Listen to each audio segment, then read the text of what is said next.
we're going to start making a pavlova. And the reason that I chose this dessert is because it's a really simple, easy dessert. You know, you can make this at home, and yet it looks really attractive and really pretty as well. Very girly, very feminine. And you can change the flavors for the seasons. We're using like tropical fruits, mango, coconut, passion fruit. But you can choose, you know, if it's summer and you've got loads of berries, you can just swap the flavors out. And so we're going to start making the pavlova. And we're going to take the egg white and the sugar, and we're going to put those on the machine. And I put all my sugar in with my egg white in one go. And my little secret ingredient there is a little bit of warm water. Oh, why is that? Well, what the warm water does is it helps to aerate, helps to loosen the egg white.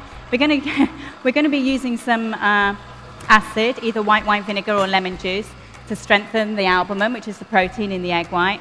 That gives you a really nice, big, fluffy meringue. But it also makes the texture quite firm and dense inside. We want it to be really light and marshmallowy. So if you're adding a little bit of warm water, that just gives us a little bit of extra volume. But this also strengthens the albumin and gives a nice, firm meringue. And it's just a little bit of warm water. She's going to add a tablespoon into there.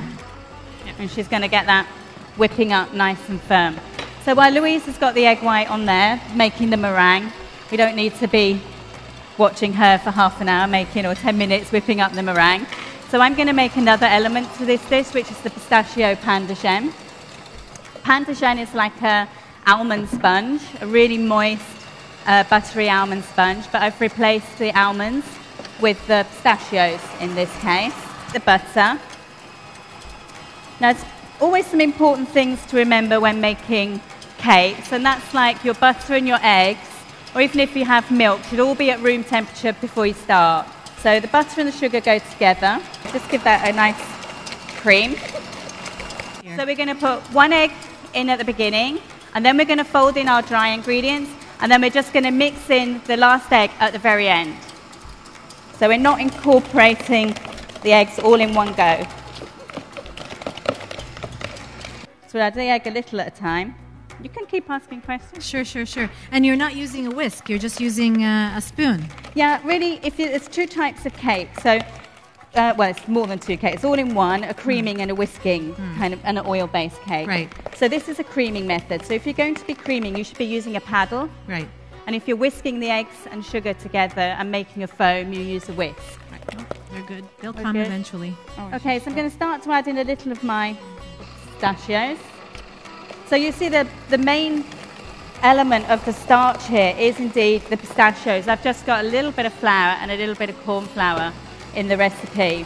And what that'll help do is the corn flour adds a softer texture to your cake.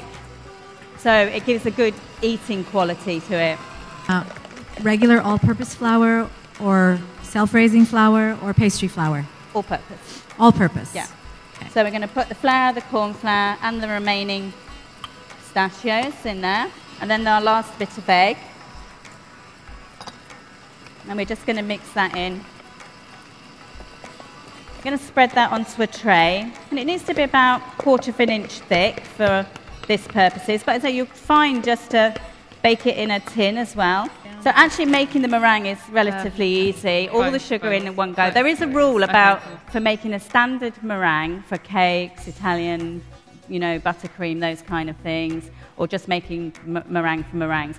Same amount of sugar as egg white. It can all go in the beginning. More sugar than egg white, you have to put it in stages.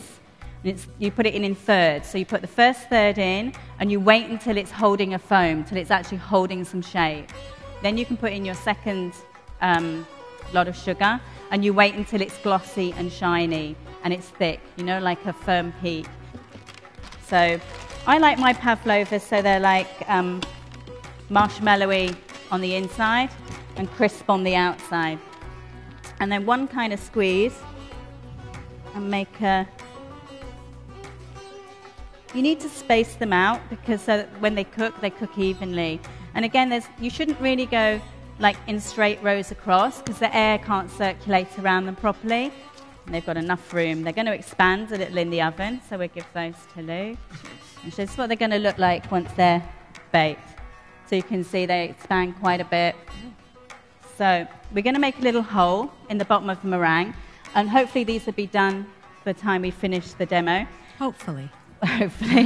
What you need to do, as soon as they come out the oven, you just take your finger or a little, cocktail stick, and you need to make the hole immediately. If you try and do it afterwards, it gets a little too firm when they get a little cold, and then they tend to break a little bit. So you can see that's still lovely and marshmallowy inside.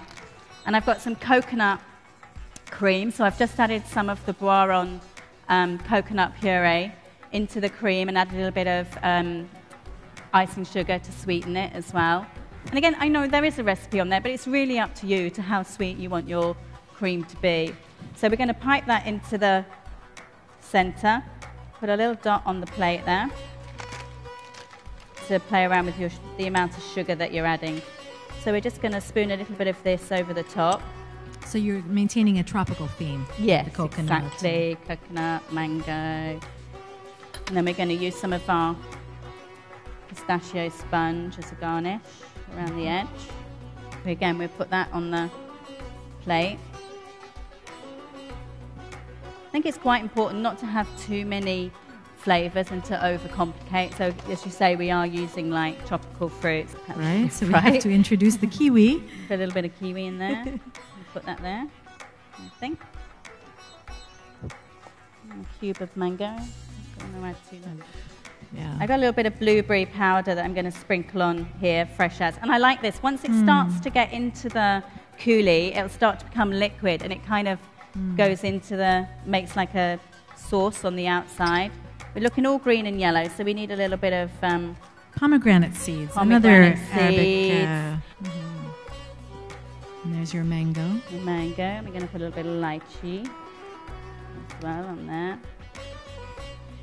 And then a few edible flowers as well, because that really, really lifts it up. We're very...